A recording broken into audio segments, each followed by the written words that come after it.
Welcome to Sophia coaching centre. இன்னைக்கு வந்து சைக்காலஜியில் 2004-5 கேட்ட கொஷின்ஸ் தான் பார்க்க போகிறோம். ஃபர்ஸ்ட் கொஷின் பாருங்கள். டிஸ்கவரி ஆஃப் தி சைல்டு எனும் நூலை எழுதியவர் Maria Montessori. So option B is correct one.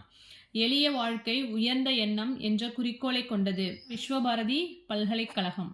Next third question. நுண்ணறிவின் இருகாரணி கொள்கையை முன்னிலைப்படுத்தியவர் யார் அப்படின்னா ஸ்பியர்மேன். இது ஆல்ரெடி கேட்டிருந்த கொஷின், ரிப்பீட்டட் கொஷின் இது. Fourth question. உருவாக்கும் எண்ணங்கள் என்பது விரியும் எண்ணங்கள், விரிச்சிந்தனை சொல்லுவோம்ல, உருவாக்கும் எண்ணங்கள்ங்கிறது என்ன அப்படின்னா விரியும் எண்ணங்கள். Next fifth question. பயனறிதல் என்பது கீழ்கண்டவற்றில் ஒன்றின் அடக்கமாகும். இது அப்படின்னா விளைவு சார்பு. Sixth question. அடக்குதல் என்பது செயல்படு மறதி. Next seventh question.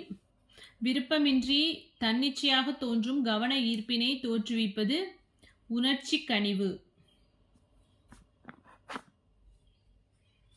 அடுத்து அனைத்து மாந்தர்களையும் அவரவர் உடலமைப்புக்கு ஏற்றவாறு குறிப்பிட்ட உயிரியங்களாக வகைப்படுத்தியவர் கிரெஷ்மர். Ninth question. கற்றலின் மாறுதலில் கருத்தியல் கொள்கை என்பதனை எடுத்துரைத்தவர் யார்? பேக்லி. 10th question. உள காட்சிகள் என்பவை டேஷின் கருவிகளாகும். எண்ணம். 11th question. கற்றலின் விதிகள் இதனை எடுத்துரைத்தவர் யார்? தார்ண்டைக். மதிநுட்ப சோதனைகளின் மதிப்பீடுகளின் பிணைமுறை குணகத்தின் மிக உயர்ந்த மதிப்பு பெறப்படுவது டேஷ்க்கு ஆகும். ஒரே மாதிரியான சகோதரர்கள். ஏமாற்றும் குணமுடைய ஒருவன் பிறரும் ஏமாற்றுள்ளனர் என கூறுவதில் உள்ள தற்காப்பு இயக்கத்தினை குறிப்பிடுக. என்ன அப்படின்னா அறிவு அல்லது முனைப்பு. நெக்ஸ்ட். கவனித்தல் என்பது தன்னலம் சாராமல் நம் முழு வாழ்க்கையும் பார்ப்பது என்பதை கூறியவர் யார் அப்படின்னா J Krishnamurti. 14th A. Next 15 question. தன்வினை உண்டாக்கல் மற்றும் சமுதாய பங்கேற்பு ஆகியவை கீழ்கண்ட ஒன்றின் அம்சங்களாகும். கிண்டர்கார்டன். நெக்ஸ்ட். ஒரு நல்ல சமூக அமைப்புக்கான கல்வியை வேண்டியவர் யார் அப்படின்னா பெர்ட்ராண்ட் ரஸ்ஸல். சமூக கல்வி அப்படின்னாலே பெர்ட்ராண்ட் ரஸ்ஸல் தான்.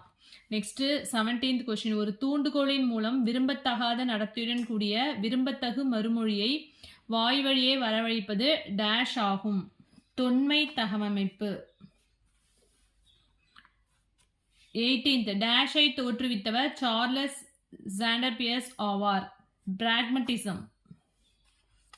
ரூசோ டேஷாம் நூற்றாண்டில் தலைச்சிறந்த கல்வியாளர் ஆவார். 18ஆம் நூற்றாண்டு. காங்கிரீட் ஆபரேஷன் என்பதை வரையறுக்கும் 3 கருத்துக்கள். ஈடு செய்தல், மீளும் தன்மை, தனித்துவம். ஸோ ஆப்ஷன் டி தான் கரெக்ட். Next 21st question. செயல்படு மாறிலிகள் என்பவை சி. நிறுவனமும் பொருந்த செய்தலும். பள்ளியை விடுதல் என்பதை முன்மொழிந்தவர் இவான் இலிச். நடமாடும் பள்ளி எனும் கருத்தை கூறியவர் மெக்டொனால்டு. 24. வலுவூட்டல் என்பது ஒரு தூண்டுகோல். சாந்தி நிகேதன் துவங்கப்பட்ட ஆண்டு 1901. மரபு சாரா கல்வி என்பது முதல் குறிக்கோளாக கொண்டது முதியோர் கல்வி. நவோதய பள்ளிகள் டேஷின் கீழ் வருகின்றன. விரைவுபடுத்தும் பள்ளிகள். முதல் தேசிய கல்விக் கொள்கை வெளியிடப்பட்ட ஆண்டு 1968. சிடுசிடுக்கும் தன்மை என்பது உணர்வு பூர்வமாக வலிமையற்றும் உடலால் வலுவுடனும் இருத்தல். குவியாற்றல் வளைவில் கற்றல் என்பது ஆரம்பத்தில் வேகமானது. So 30 questions over. நெக்ஸ்ட் வந்து 2005-6 வந்து நெக்ஸ்ட் வீடியோவில் பார்க்கலாம். தேங்க்யூ. ஸோ உங்களுக்கு வந்து இங்கிலீஷ் வெர்ஷன் வேணும்னா கமெண்ட் பண்ணுங்கள், இங்கிலீஷ் வீடியோவும் நான் போடுறேன். தேங்க்யூ.